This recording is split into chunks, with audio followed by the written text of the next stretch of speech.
Now, just like you use the bigger bolts to jack the water pump out, you're going to use these to walk it in. Now, you would think, hey, I've got 3 bolts, I'll just use all 3. No. If you have 4 bolts, you know, if this corner had a bolt on it, or if you had 3 bolts in a triangle, well, equilateral, is it? Whatever. If you had the bolts evenly spaced, then yes, you would go around crossing across and bring all the bolts in.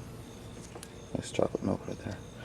To draw the water pump in evenly. But if you do it with these 3, when you tighten down this one, it's going to try to cock it to the side, towards that side. And since you don't have one over here, you have no way of pulling it back to even it out. So what you're going to do is use just the top and bottom, the same ones that you use to jack it out with the other bolts. And not going to do very many turns on each. I'm going to go pretty evenly one to the other, because you don't want to get a cockeyed in there. Once you get it run down, you feel a little pressure. Just give it another half turn or so. Then move back to the other one.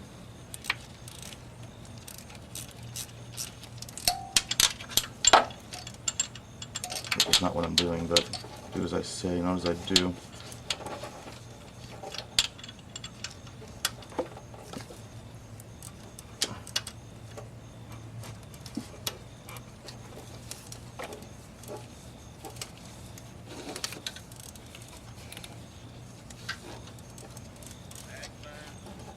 Again, keep on checking to make sure your chain doesn't somehow jump behind the water pump. It's impossible, but it's a good idea to be cautious.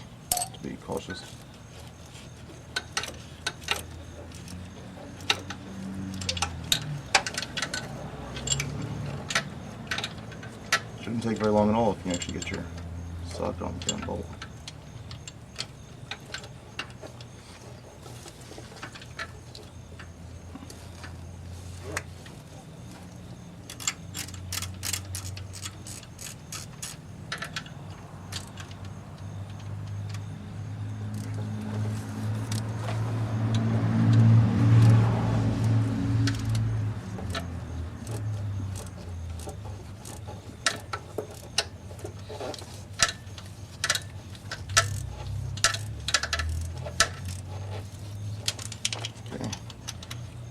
Starting to,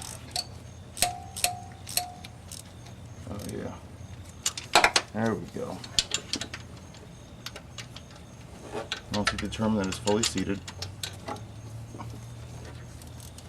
and it won't take very long, like I said, once these bolts start getting tight, like tight, either you've got the water pump cocked off to one side on a terrible angle, where you're probably going to have to replace your O-rings because you fucked them up, or more likely, your water pump is fully seated.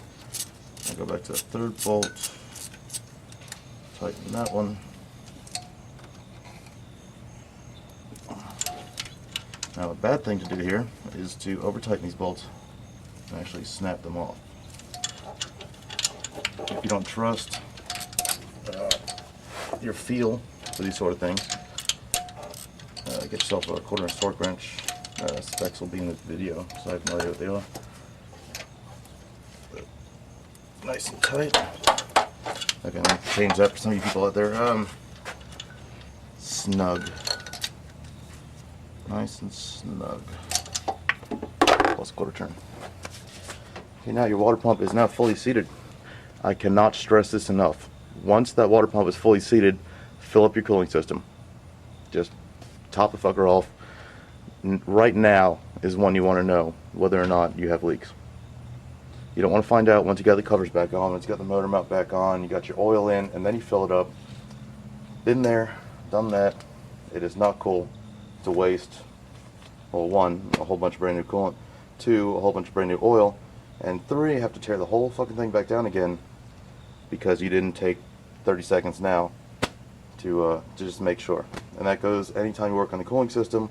As soon as it's sealed up, you want to test it. Whether it be a water pump, a heater core, whatever, you want to fill it up and make sure that you have no leaks. Because short of, I don't know, the radiator and the hoses, everything else in the cooling system tends to be a pain in the ass. Now, if you're replacing a water pump because it's leaking or because you want to do preventative maintenance on it or whatever, it would not be a bad idea to go ahead and change out the thermostat. And I'm too cheap to change that out. So someday, I'll go ahead and do a how-to on that as well. That one's easy. That's nice and easy. I'll probably also cover how to remove the thermostat in case you're overheating, just to get down the road. But basically everything else, running out of tape here. So everything else, just throw it back together as it was. For the tensioner, you're going to want to put it in there. Pull the guide back with that bungee cord. Throw the tensioner in there, lower bolt first, then one of the bolts, whatever, then just move it around so you can find the holes. It can be a pain in the ass. And you can swivel it on that bolt to get the other bolt in. Once you got those bolts tightened down, take the bungee cord off of that chain guide, yank that pin out, and before you install the tensioner and do all that, you're gonna have to rotate the crank back so the slack is over on the tensioner side. Just the opposite of how you moved it, so the slack is on the water pump side now. But after you do that, get that bungee cord off the guide. Once the bolts are tight on the tensioner, you pull that pin out. I like to grab the guide and pull it out as hard as I can. I don't know why, just because. And then get everything back together. Fill up the cooling system, bleed it, fill up your oil, obviously, before you do anything else. What else? Oh yeah, it's gonna rattle. It's gonna rattle like a bitch for a little while after you start it up, because the tensioner has no oil pressure at all. Don't worry, it's not a bad thing, really. And there you go. That is how to remove and replace the water pump on your 4th gen Maxima.